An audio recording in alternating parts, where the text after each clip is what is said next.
Welcome વિદ્યાર્થી મિત્રો, આપ જોડાયા છો નરેશ મહેતા એડ્યુ યુટ્યુબ ચેનલ સાથે અને આપણે તૈયારી કરીએ છીએ પ્રાથમિક શિષ્યવૃત્તિ પરીક્ષા, જેની અંદર આજે આપણે અભ્યાસ કરીશું ગુજરાતી વિષયમાં પ્રશ્ન બેંક નંબર 2 શબ્દના અર્થ.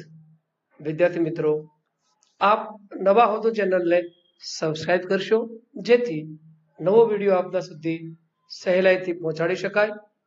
તૈયારીને અનુરૂપ લાઇકનું બટન દબાવશો, તમારા મિત્રોને શેર કરશો. તો શરૂ કરીએ આજની આપણી તૈયારી.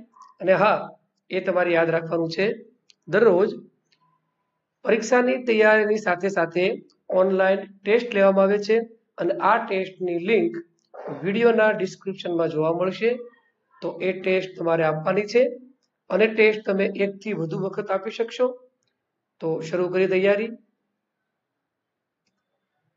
ત્રિનેત્ર એટલે 3 આંખ. ત્રિ એટલે 3, નેત્ર એટલે આંખ. ત્રિનેત્ર કોને હોય છે? ભગવાન શંકરને હોય છે, એને ત્રિનેત્ર કહે છે. બાજટ 4 પાયાવાળું એક જાતનું આસન. મોટે ભાગે આપણે ત્યાં લગ્ન પ્રસંગ કે કોઈ શુભ પ્રસંગ હોય ત્યારે બાજટનો આપણે ઉપયોગ કરીએ છીએ. બાજટ પર ભગવાનને બેસાડીએ છીએ, કથા કરીએ ત્યારે બાજટ વાપરીએ છીએ. બાજટને 4 પાયા છે અને એક પ્રકારનું આસન છે. માંજર એટલે મરઘાના માથા પરની કલગી. ચાલો, તમારે એ બતાવવાનું છે કે આ કલગી કેવા રંગની હોય છે. ગોખ એટલે ઝરૂખ. જે મકાન હોય ને મકાનનો ઉપરનો ભાગ એટલે કે મેડી, પ્રથમ માળ, તો ત્યાં ગોખ એટલે કે બારી જેવું હોય, ત્યાંથી જોઈ શકાય આજુબાજુનું, એને ગોખ કહેવાતું, જેને ઝરૂખો પણ કહે છે. શિલ્પી એટલે મૂર્તિઓ બનાવનાર. યમરાજ મૃત્યુના દેવ. પિનકોડ પોસ્ટલ ઇન્ડેક્સ નંબર, જે 6 અંકનો હોય છે. તમારા વિસ્તારનો પિનકોડ નંબર કેટલો છે, તમારા વાલી પાસેથી તમારે જાણવાનું છે. આ પિનકોડ લખવાથી ટપાલ છે એ સરળતાથી જે તે સરનામા પર પહોંચી જાય છે. માંજરી એટલે ભૂરી કીકીવાળી. જો માંજર એટલે મરઘાના માથા પરની કલગી, અને માંજરી ભૂરી કીકીવાળી. મોટે ભાગે બિલાડીને આપણે માંજરી હોય છે, બિલાડીની કીકી ભૂરી હોય છે, પણ કેટલીક છોકરાઓ છોકરીઓ છે એમની કીકી પણ આવી ભૂરી હોય, એને માંજરી કહે છે. ઘેઘુર એટલે ગાઢ. આ ઘેઘુર શબ્દ આપણે કોઈ વૃક્ષ છે એ ઘટાદાર હોય, એમને ઘણા બધા પાન હોય તો ઘેઘુર થયો છે એમ કહે છે. ઘેઘુર વડલો, ગાઢ વડલો. તો ઘેઘુર એટલે ગાઢ. ઘટા એટલે ઝુંડ અથવા તો સમૂહ. અહીં વાદળોની પણ ઘટા કહીએ છીએ આપણે, અને વૃક્ષોની પણ ઘટા કહેવામાં આવે. ઝુંડ એક પ્રકારનો સમૂહ, ઘટાદાર એવું આપણે બોલીએ છીએ. દાયકો એટલે 10 વર્ષનો સમૂહ. 10 વર્ષનો સમૂહ દાયકો. વોકળો એટલે પાણીનો નાનો વહેળો. મોટે ભાગે ખેતર વિસ્તાર હોય ત્યાં થોડા એવા વિસ્તારમાં જમીનમાંથી પાણી જતું હોય તો એને વોકળો કહેવાય, પાણીનો નાનો વહેણો. ડાલો એટલે ઘણો મોટો સૂંડલો. ડાલો. સૌરાષ્ટ્રની અંદર આ શબ્દ વપરાય છે કે એક ડાલાનો કેટલો. જ્યારે કેરીની સિઝન હોય ત્યારે એ આખા સૂંડલામાં કેરી હોય અને એનો ભાવ બોલાતો હોય, પણ અહીંયા ડાલો છે, ઘણો મોટો સૂંડલો. સિંહવાળા પાઠમાં આવે છે કે ડાલા જેવું માથું, એટલે સિંહનું મોટું માથું બતાવે, પણ અહીં ડાલો આપણે યાદ રાખવાનો, ઘણો મોટો સૂંડલો. સાદ એટલે બોલાવવા માટેનો અવાજ, બૂમ. આપણે ગયા વિડીયોમાં જોયું હતું રાડ પાડવી. ગુસ્સામાં બોલાવે રાડ, પણ એ સાદ બોલાવવા માટેનો, જેને બૂમ કહેવામાં આવે. ટાણું એટલે સમય, વખત. જમવાનું ટાણું થયું, જમવાનો સમય થયો એવું કહી શકાય. ડુંગરમાળ એટલે ડુંગરાની હારમાળ. એક સાથે ઘણા બધા ડુંગર હોય, ડુંગરાની હારમાળા કહેવાય. જો ડુંગર ને પર્વત અલગ છે, પર્વત ઘણો ઊંચો હોય. આપણે હિમાલય છે એ પર્વતની હારમાળા છે, એ ડુંગરમાળની વાત છે. ભેખડ એટલે જજુમતો ટેકરાનો ખૂણો, અખૂટ, ખૂટે નહીં તેવું. સીમ ખેતર કે ગામની હદ, મોટે ભાગે ખેતર માટે આ શબ્દ વાપરીએ છીએ. સીમમાં ગયા, સીમ કરે છે સાદ, રે ભાઈ મોસમ આવી મહેનતની, આવું તમારી કવિતામાં આવે છે. ખેતર સાદ કરે છે, બોલાવે છે.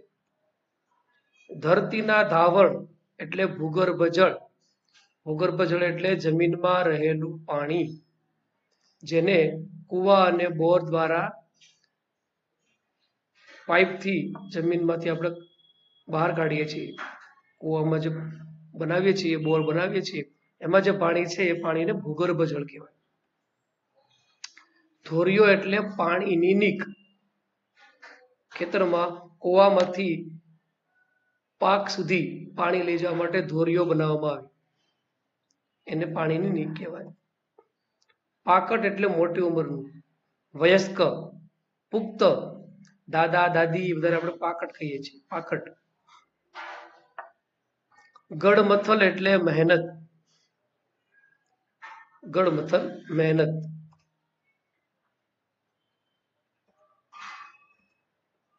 રળિયાત એટલે સુંદર, સરસ મજાનું હોય, સુંદર હોય તો એને આપણે રળિયાત બોલીએ છીએ. નાદ મધુર લાગતો મોટો અવાજ, મોટે ભાગે સંગીતમાં આ નાદ શબ્દ આવે છે. આજ્ઞા રાત્રિના અંધકારમાં ટમટમતું જીવડું, આ આજ્ઞા છે એને પેટમાં બત્તી હોય એવું છોકરાઓ કહેતા હોય છે, એ સ્વયં પ્રકાશિત છે આજ્ઞા. પગરખા એટલે ચપ્પલ, જોડા, પગરખા. ગમ એટલે સમજ. ઉપવન એટલે બગીચો, ઉપવન બગીચો. ગિરિવર એટલે પર્વત. સમીર એટલે વાયુ, સમીર. મુશળધાર સાંભેલા જેવી જાડી ધાર, મુશળ એટલે સાંભેલું. સાંભેલું કેવું હોય એના માટે તમારા વાલીને તમે પૂછજો. પહેલાના સમયની અંદર સાંભેલાનો ઉપયોગ કરવાનો આવતો હતો, જે ધાન હોય છે એ ધાનને છૂટા પાડવા માટે. તો મુશળધાર એટલે સાંભેલા જેવી ધાર, જાડી ધાર, વરસાદ માટે વપરાતું હોય છે કે મુશળધાર વરસાદ પડી રહ્યો છે. શંખજીરું એક સફેદ ચીકણો પથ્થર છે. બેટ નદી કે દરિયામાં વચ્ચે આવેલો જમીનનો ભાગ, એને બેટ કહેવામાં આવે છે. જીવાદોરી જીવનનો મુખ્ય આધાર, નર્મદા નદી છે એ ગુજરાતની જીવાદોરી આપણે કહીએ છીએ, જીવનનો મુખ્ય આધાર. કુંજાર ઝાડ કે વનરાજીથી ઘટાદાર, કુંજાર. રાંગ એટલે સવારી, ઘોડી પર સવારી કરે ત્યારે રાંગ કરી, સવારી કરી એવું બોલવામાં આવે. રાંગ એટલે સવારી. પાણી પંથા પૂરના પાણીની ઝડપે દોડનાર, દીકરાનો મારનાર પાઠમાં આવે છે આ પાણી પંથા.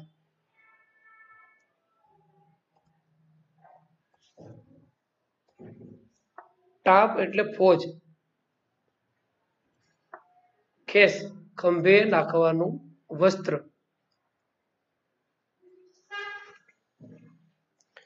વાઘ એટલે અહીં જંગલમાં રે વાઘ એ નહીં, પરંતુ ચામડાની દોરી, ચામડાની દોરીને પણ વાઘ કહેવામાં આવે છે. ગાયોનું ટોળું એને ધણ કહેવામાં આવે છે. ભેંસોનું ટોળું હોય તો એને ખાડું કહેવામાં આવે છે. આ શબ્દ પણ તમારે જોવાનો, જે આપણો તળપદો કાઠિયાવાડી શબ્દ છે. બાજુબંધ બાવડા પર પહેરવાનું એક ઘરેણું, વાલા મારો હિચકે રે આંબાની ડાળ કવિતામાં આવે છે ને, બાજુબંધ બેરખા એટલે બાજુબંધ, બાવડા પર પહેરવાનું એક ઘરેણું. અને બેરખો રુદ્રાક્ષના મોટા મણકાની માળા. કિનખાબી સુરવાલ, કિનખાબી આવી છે, જડીબુટ્ટીના વણાટનું એક જાતનું કાપડ, એ કિનખાબી. સુરવાલ એટલે પાયજામો, જેને ચોરણો પણ આપણે કહીએ છીએ, સુરવાલ. પલાણ, ઘોડાની પીઠ પર નાખવાનું આસન. કેલિપર્સ, લકવાના દર્દીએ આધાર માટે પહેરવું પડતું સાધન, એને કેલિપર્સ કહેવાય.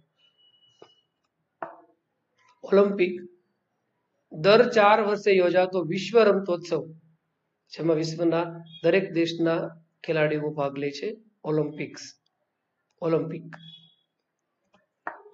પક્ષિક, દર અઠવાડિયે પ્રકાશિત થતું સામયિક, દર મહિને હોય તો માસિક, અને પાક્ષિક એટલે દર અઠવાડિયે પ્રકાશિત થતું સામયિક.